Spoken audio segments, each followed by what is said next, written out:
Hi, it's Mike Mikowski again, and we're going to wrap up the modular space station evolving from Gemini. That's the actual name of the McDonough report from 1962.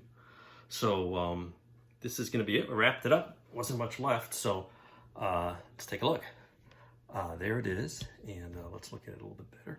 So what I did is finished up the capsule, glued it to the base, painted the thrusters on the adapter, added a couple of decals on the lab, finished painting the ring and fork docking system, and everything's kind of buried in here, so the super detailing isn't all that critical. But the point is, it looks like the photo, which is hopefully right here. Looks like this guy. That's the idea. And let's read that in the background. So it's a standard capsule with this adapter that's kind of modified a bit to accommodate the trusses to hold up this ring, and the forks are mounted on the lab area. And the idea is there's some contact switches, then there's a little clamping mechanism which was never shown in any kind of detail, and I didn't bother to include it on the model. But it just sort of shows the idea that you had a ring and fork system and a docking tunnel that goes to this lab, and it's got a little window in the back.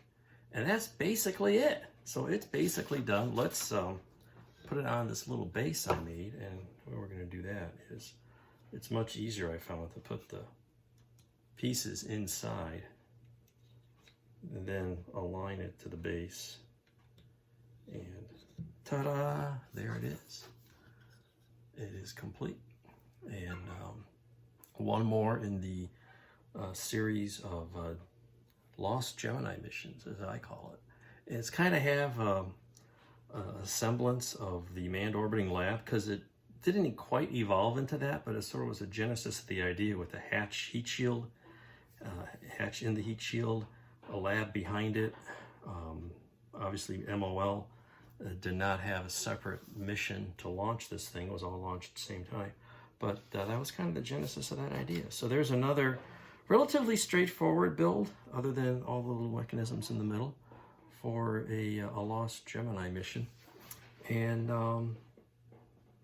I don't have any other ones to come up with at this time, but this will go with the collection. And I'll take them all to Las Vegas next week with any luck, and I'll survive that trip.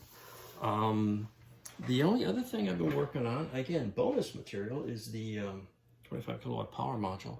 And what I've been doing there is painting solar arrays. So painting them a little white around the edges. I got sort of a metallic-y black on the solar cell side. The back will get a something to resemble Kapton orangish kind of a color, which will probably be a metallic base coat covered with a like an orangish, bronzish, goldish, Vallejo metallic, whatever seems to work.